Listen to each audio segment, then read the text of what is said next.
Hey there, and welcome back to the Complicated Kids podcast. I'm your host, Gabrielle Nicolay, and today I've got Jerry Bures with us. Jerry, welcome. Thanks, Gabrielle. So I would like for you to tell the good people a little bit about yourself, and then we're going to time travel back to your teen years for a second. But tell us what you do professionally, why you're here, and then we'll go back. Sure. So professionally, I actually help my wife take care of our special needs adult son in our home. So we are his caretakers 100%. But I do some writing on the side, and largely I write about parenting and how to help our kids. And I think the impetus for that interest started back when I was a young teen, roughly 14, and I grew up with 10 siblings. And I was a middle child. My dad and I butted heads more than my other siblings. And I looked around when I was going to school and I saw a lot of my friends, they had these awesome relationships with their parents, with their grandparents. And I often wondered, why can't I have that? And why did it have to be such a struggle? And so, of course, as a teenager, I blamed my dad, right? And so I made a commitment or a vow at that point to myself that I wanted to raise a large family too. But this time I'm going to do it to the point where my kids and I can have a great relationship, and they're going to turn out. They're going to be, healthy, happy, and fine contributors in society.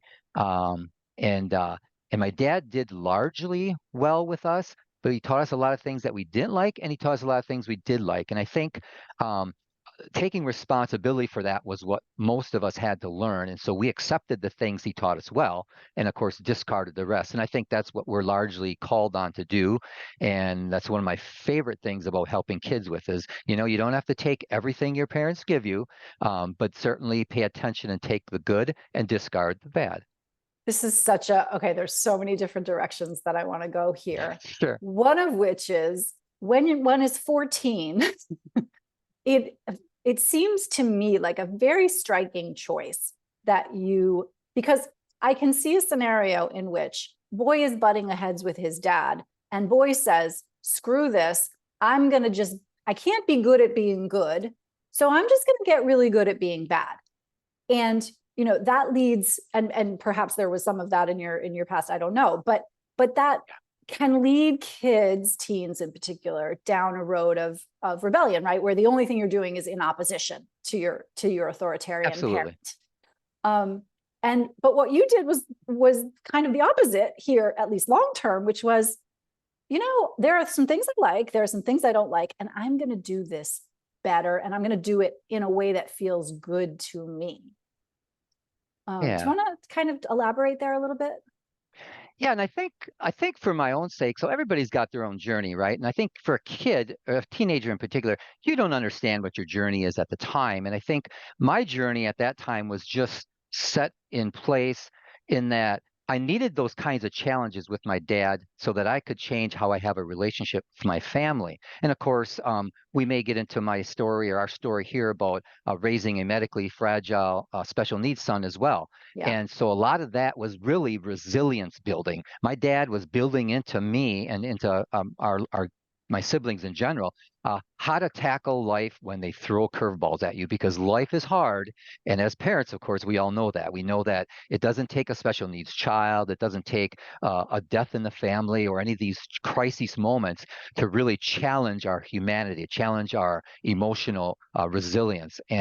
But we certainly were challenged, and at a young age, I think you're onto something there. Why didn't I rebel and get out of control and turn to drugs or other self-defeating habits?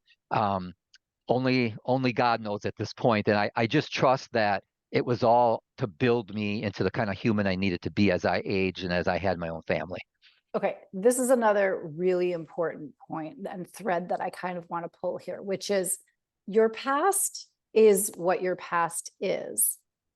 And through the work that you've done, and maybe you can talk a little bit about your process and what kind of work you did specifically, but the way that you have come to understand your history is helping you, not hurting you. And I think so often, particularly I think when we are confronted with life events like a child with special needs, like a death in the family, like what you said, and I think we'll probably get into some crisis parenting here too. But when we're confronted with that, now we know that like reality really doesn't match what I thought was going to happen here. Sure. And so, but you have gone from this place of reality not matching what you wanted to having some kind of understanding that that was in some ways, I don't know, meant to happen, helpful. Tell me about how you think of that.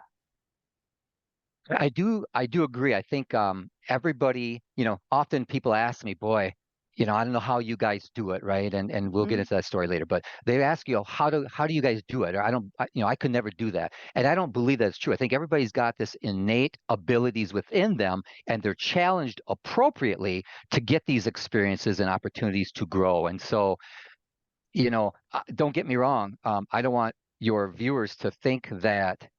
Um, for a second that I didn't have some struggle as a young adult, because I did. I actually turned to alcohol. I was socially phobic for a while because I was a shy kid. But through all of that, I somehow was able to recognize what my purpose was, and my purpose was something greater, something that I was meant to do, and that kind of drove me through all these kinds of moments of my own young adult life to get me to where I am today. But so it took intention on my part. It took that continued motivation, in my brain to drive, to see my purpose fulfilled, and I think as a parent, that's really what we're all asked to do as well. There are going to be some good times, there are going to be some struggles, but if we pay attention and we keep in the back of our mind what our ultimate goal is, right, to build better kids, there's nothing we can't get through, and that's kind of what I hope my personal story can do for parents as well. Yeah. Um, It's so funny because but you and I can sit here and chat about difficult times. And I think that also, I talk to a lot of parents and we talk about the fact that things are hard. The thing about hard things is the bummer is, this is my opinion, you have to actually experience them. Right. right, And we can't just, until for me personally, the hard thing about difficult experiences is the level of emotional tolerance that we have to build for that discomfort, because the only way through to get through discomfort is to go through discomfort. When my dad died, I knew, fortunately, that the only way through that grief process was to march through that grief process. There was yeah. no escape valve. There was no, like at IKEA, you can go through the separate door to not walk through the whole store. You got to walk through the whole grief store. Yes, and that's a great lesson for parents on when they're kids. Kids need to see our struggles. They need to see that Mm, you don't not have struggles. You have struggles, and then you have healthy ways of working through them. And when they see that, that's how we build a little more trust with them, and they start to believe. We become more believable to them.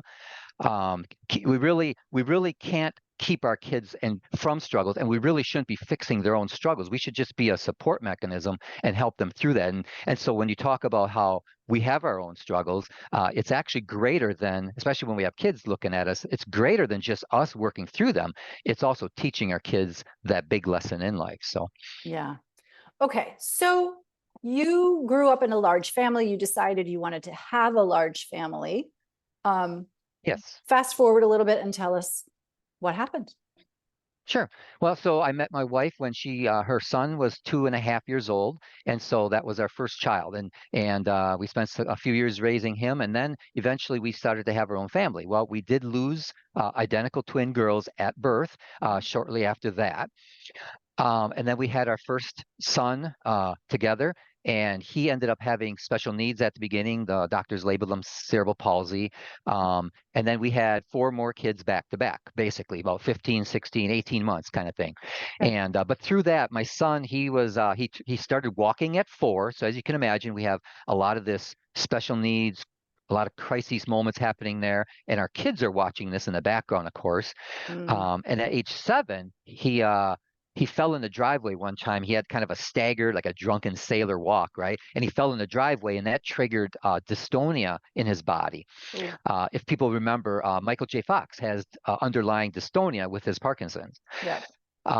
Then at around age 10, this son developed out of the blue a involuntary life-threatening mixed movement disorder. So he had like these movements, his motor center of his brain would get triggered by something like an illness or even an something environmental. Hmm. I am so sorry. Something happened. Now it's on Do Not Disturb. Oh, okay. We couldn't hear it. All Oh, good. no worries. So anyway, so that triggered in his brain these involuntary movements, and it required an emergency hospitalization and Hmm. some heavy sedating drugs to stop this movement, so they kind of induce a coma.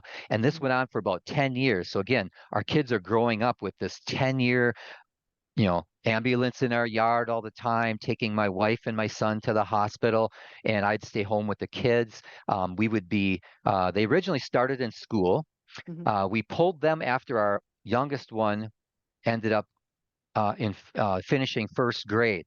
And the reason was because at the end of that grade, she was very hyper, very energetic, like I am. And I knew what that was like. And soon as she said that our daughter needed to be on ADHD medication, we in our heart knew that that was just a misdiagnosis, and we were offended by it. And so we pulled their kids out and we homeschooled them. And so as I'm raising the kids at home and homeschooling them and working outside the home as well, my wife was advocating for our son in the hospital. So that's kind of the family scenario that we had play out raising our kids. And Pause. and again, sure, Pause. sure. To anybody who's listening, who is saying, "Oh my goodness, I could never handle that or never do that." Don't be so sure. This was Correct. right. This was your experience, Jerry. And Yeah. it was, you were in the middle of it. You were making choices day by day. You were making decisions day by day about who needed to do what and how to keep everybody safe. And uh, I'm reasonably certain you weren't always feeling like you were in control all the time. But I'm also reasonably certain that you were giving yourself a lot of grace for Yeah. Yeah. making the best of what was a very challenging situation. And can you talk a little bit about how you are able or are able to take care of your own nervous system when you're managing all of these crises? Boy, thank God for kids. That's all I got to say to that one. So realistically, yes, we were in our heads were overwhelmed, our brains were overwhelmed with it all, right? And so I absolutely needed to take care of myself as part of that process. And I had a wake-up call actually one day when my wife had called me on the phone from the hospital, and we were close to one of the two times we were close to losing our son, and Mm, my head just like went into overdrive of overwhelm. And I was walking up a little hill by our barn. We have a small farmette, raise a few animals. And I was walking up a little hill to the barn with a pitchfork in my hand. I just shoveled some hay for the steers. And I was sticking the pitchfork in the ground as I walked up that hill. And with the overwhelm and stuff, what I eventually did was I stuck that pitchfork down into the ground and through the front of one of my feet. And so on top of all that, it's like, okay, Jerry, what are you going to do?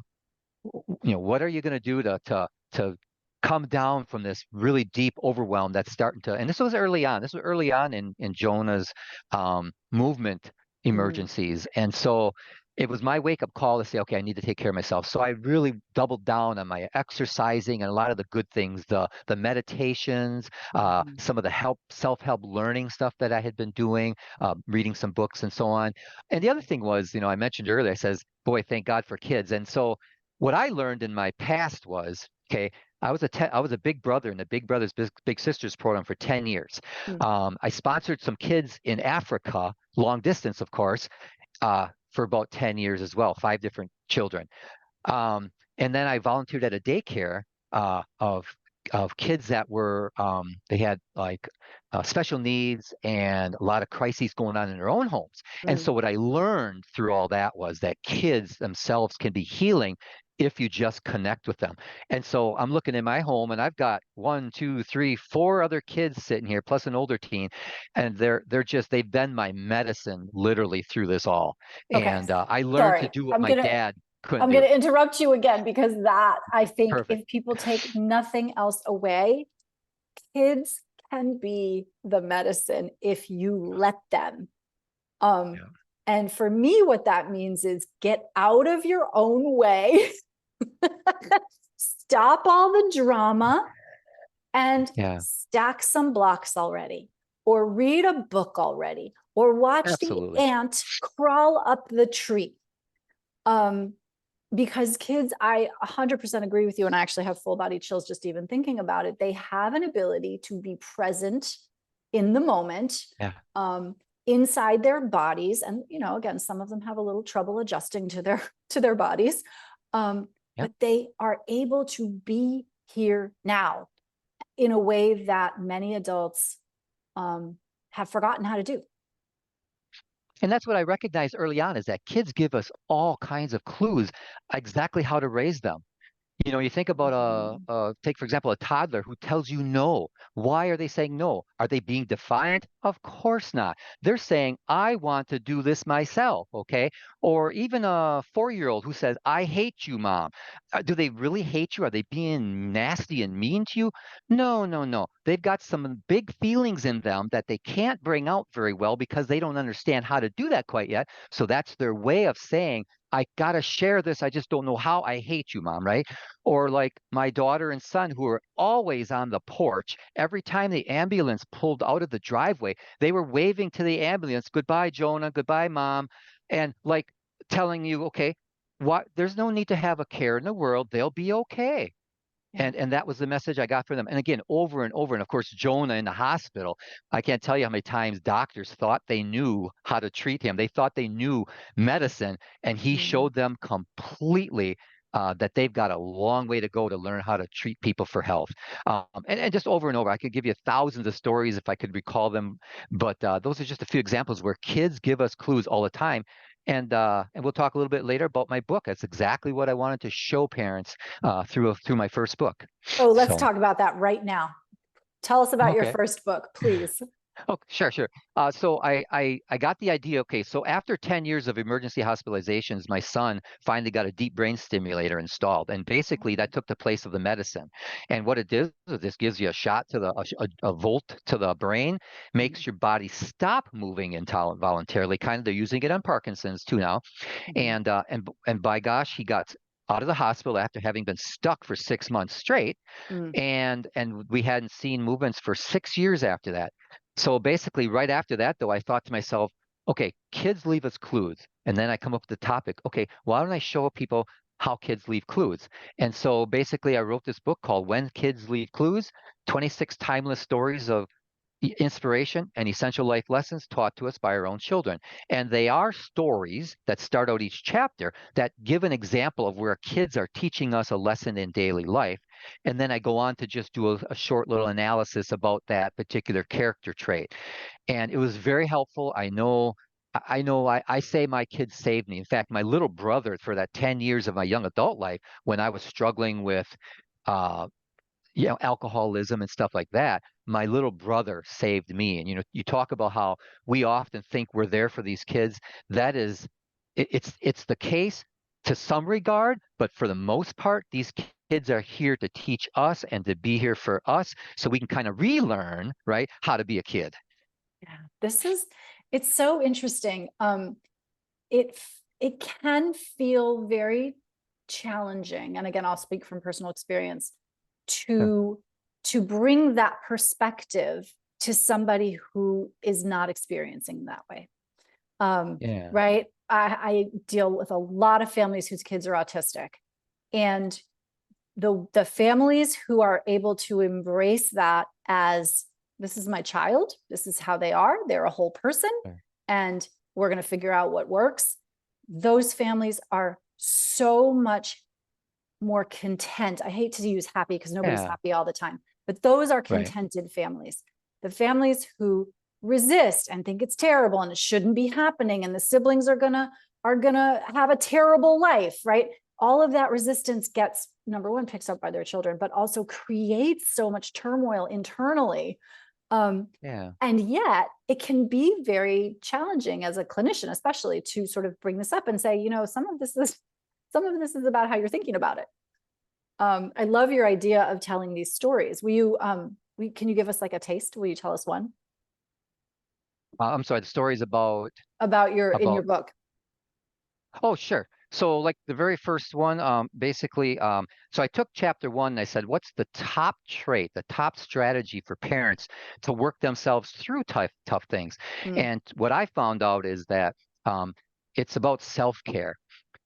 Um, yep. so basically, you know, if we want to be available to our kids, if we want to help our kids become better humans and enjoy the process of raising them and building them, okay, we need to be healthy to the fullest extent possible. And I know it's a challenge, but like I mentioned before, it's about intention. We really need to be intentional about it. And anybody, I mean, my wife and I both prove that it is possible. We've had arguably enough going on while raising our kids to show that.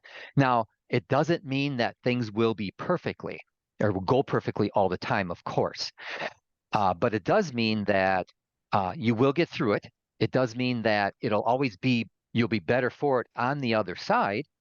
And so in chapter one, when you learn a little bit about self-care, um, it's going to be something that'll help you, navigate the rest of your Mm, growing, building your kids. So yeah.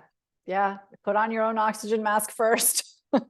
put on your own oxygen mask first. And in fact, that's the leading story of the chapter. I mentioned that in my analysis about how on an airplane you don the mask and they tell you to put it on first, and that's my analogy exactly for raising kids is you need to make sure that you're healthy first. Now there are times, of course, when you sacrifice, like when you have a baby, right? You have to keep your baby alive or your toddler from running out in front of a car and stuff like that. But of course, there are times where you need to insert that self-care into your own schedule, and all will be better. You'll be better off for it. It's so interesting. I don't know if you've read any Daniel Siegel. He's a No, I recognize who he is, though. Yep. pediatrician and has written a bunch of books. And I'm just listening to one of his books right now that's really resonating. But it's, all of these brains and nervous systems living in the same house, they start to ping off of each other. And as the owners of the fully formed brains in the household, the adults Right. are uniquely qualified to manage themselves in a way that the kids are not. And Yeah. so, right. So if our nervous systems are fried, we're going to be broadcasting fried signals all over the place. And guess what? Everybody's a disaster. Yeah. Versus, yeah, cleaning up our own nervous systems so that we can be broadcasting a clean signal, and really allowing everybody to kind of benefit from that. Yeah, thinking about it right now is kind of a radio tower where, our brains and bodies are the signal that the family receives and responds to. What are some things that, when you have 6 kids, you have to be very organized? What are some, I imagine, what are some systems that you've put in place for just administratively having that many people at home? Yeah, you make a good point. So organization is huge if you want perfection. So we never shot for perfection in our Mhm. family. Okay, so there were times for disorganization, but Mhm. there are some things that we use to buffer it. Number one, we made sure our kids were spiritually grounded. Okay, we talked a lot about God and the Creator and nature. In fact, we put our kids in programs like the Brilliant Nature Center Volunteer program, where they spent time in nature, and being out in nature is one of those tasks that parents are starting to use and psychologists are starting to write about a lot, to healing a lot of this mental uh, disease and illness going on amongst our youth population. Yeah. And it works wonders. And you notice how your farm kids are often the most grounded kids, and so on. The other thing we did was we put them in So we use programs like 4-H as a way to bring some organization and structure to their learning environment. And number one is with well, basically five of our kids were in 4-H, and what it did for us was it allowed us to be in the same place with them all, rather than having a couple in Boy Scouts, a couple in youth baseball, and a couple in 4-H. We had them all in 4-H, and so we use strategies like that. And then there was a Christian youth group in town called Push, Pray Until Something Happens, that our kids spent a lot of time with as well. And again, being amongst the same group of kids, all of them at the same time, was enormously helpful in organizing how we wanted to teach spirituality in our home. Mhm. So there are definitely those things. The other thing is, as we got other people, we weren't afraid to ask for help. I think it's a lot of parents today want to do this on their own, and I'm not sure why. Even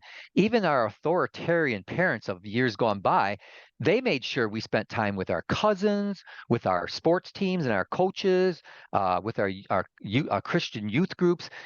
So they asked for help raising their kids, right? And I think we need to get better at that nowadays, and just use these groups and use other friends and families and coaches and pastors and so on as a way to add some of this structure and take away some of the overwhelming experience. It's so interesting. Part of what you're saying is for sure, right, like from an administrative standpoint, to have external support and then like a bigger pool. But part of what a bigger pool also gets you is, if there's a not great fit at home and you have a stable group of other people that you're dealing with, adults and children, now you've got other people you can go to when mom or dad is not such a great fit, either in general or right now. And so you've created a much richer tapestry for a child to find somebody who is gonna resonate with them in that moment, or for that stage of life, or that season. And so I wonder if you can talk a little bit about, and just say no if you can't, but because you had all your kids at 4-H, was there differentiation for them, and how did that manage? Like, in other words, did you have one of them who said, I don't want to go to 4-H? Well, strategy number two. So I think what happens I'm going to is, write your whole if book for you. yeah, yeah. Well, no, but if parents start really young, you don't get that objection from kids, right? If you start a kid, say our kids start chores when they're 1 year old, helping with whatever they can help with, you're not going to get objection from them over time, especially if you got more kids in the house than one. Because what happens is, they each kind of see the other ones, and they just kind of fall in line. And so we never got a lot of objection. I got pictures of my kids weeding the garden. And what kid wants to weed a garden? They hated it, but they all did it. I got some grief, but they still did it. Over and over again, I had all kinds of chores like that, all kinds of different things, that, like socializing. My kids were not, I was a pretty good athlete. My kids were not. And at times I tried to push them into sports, competitive sports, and it wasn't, and I noticed, okay, again, a clue they were leaving me was, they didn't want to be competitive. So they wanted to play just recreational, which is great. So we put them all into Potter Ball, they called it, a city that we live by. And it was basically a recreational youth co-ed softball league. And they did fantastic. They loved it. And again, so they weren't going to object to something like that, because I was paying attention to the kind of clues that they left me in. And I think, again, if there's probably a second thing besides self-care that I can convince parents will change the game for them raising their kids, that certainly is that idea that they have to let their kids, you know, and I just forgot what I was talking about. No, it's okay. I think what you were going to say is, listen to your children and believe them. When they Yeah, say that they believe don't want them. to do competitive sports, believe them. Yes, correct. And so, to your point is, uh, in other words, use what they need rather than what we want. Um, Yes. Yes. I had one son.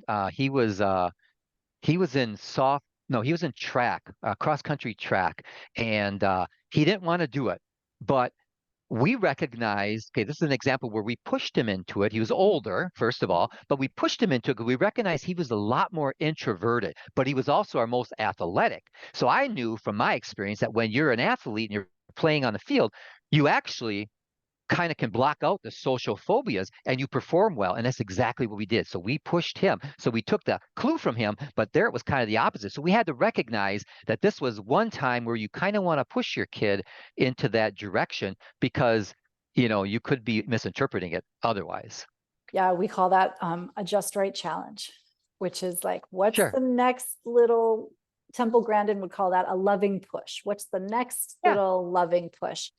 Yeah. Can you speak a little bit about sibling relationships with your medically Yeah. complex child and the rest of your kiddos? Can you just talk a little bit about how that Yeah.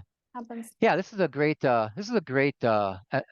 topic as well because I paid close attention to it. So when the kids are young, okay, we had four kids that followed up our special needs, medically fragile son. Okay. And so, of course, we had some adults who would ask the question, a couple of them in particular, that asked the question, why would you have more kids after you had a special needs child? Yes. And it was like at first it takes us aback. And then after that we realize, okay, well, what makes them the expert? First of all, I intuitively knew this was going to be a good thing, and it was for a couple of reasons. One is our kids were great playmates for this son. They challenged him to walk at age 4 one time, finally. They challenged him to have fun, not think about his condition, but just be who he was with what he was given. And then as older teens, they became very helpful. We were able to teach things like empathy to our kids. They understand how you empathize with folks who maybe have disadvantages, things that they don't have.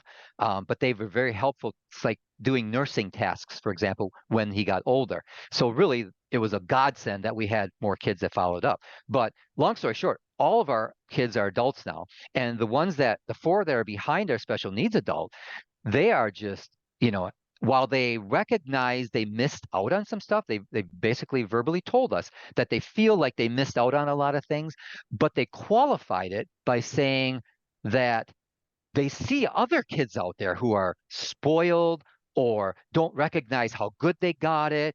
And our kids are all great workers, and they know other kids aren't really good Mhm, workers, co-workers. mhm, Um, and so they are like eternally grateful that they had mhm, Jonah in their family. And mhm, and that to us was a lot of relief as a parent because number one, it tells us we did some things right. But number two is we used the purpose of our special needs son to literally train and raise our other kids. yeah. And what a great story that other parents can use. You can get your kids out there and do volunteer activities. That is probably a third great strategy that parents can think about if they want to teach empathy and just kindness in their own children. And it comes, it's all I'm thinking about what you just said in terms of the signaling, the messaging, right? When your other kids were very, very young, it strikes me that you were very clear. This is Jonah. He's your brother. He's in our family. This Yep. is what he needs. No big deal. And okay, number 3, you need to take a powder today because you had a rough day at school and you don't feel like helping your brother today. Okay. Right. Yep. And so it's there's a matter of factness that I often coach parents on. Like, nobody has to be mad about this. Like, you just Yeah. have to kind of be in authenticity, in congruence, in your own comfort, which is a process and a journey, as you have illustrated for us. And then the things flow from there. And yes, will all parents make mistakes? Uh-huh. And Yep. I always tell my kids, you're going to talk to your therapist about different things than what I talk to my therapist about. Yeah, Right. exactly. And that's Yep. okay. That is okay. Yeah. Yep. Um, Jerry, it's been such a pleasure to talk to you. If people want to find out more about you, what do they do? Okay, so after I wrote my book, I did just recently started an online parent education organization called the Institute for Confident Parenting. And so I have a website, instituteforconfidentparenting.com. And then I have a Facebook page as well called facebook.com/Institute for Confident Parenting. And basically, I'm just trying to teach parents to keep parenting simpler than all this complexity that you might find out there. Because really, we only need to do a couple things, and do a couple things well, and we can be confident our kids are going to turn out. Nobody's Fantastic. perfect, like you mentioned earlier. So yeah, and then if you go to Amazon.com, you can find my book. Just search "When Kids Leave Clues" or my name, Jerry Bures, and if grab yourself a copy of that, that'll get you started. I got all my contact information in there as well. Perfect. And we will link to all of that in the show notes. Okay, Thank you so much for being here. It was a treat. you're welcome. It was fun.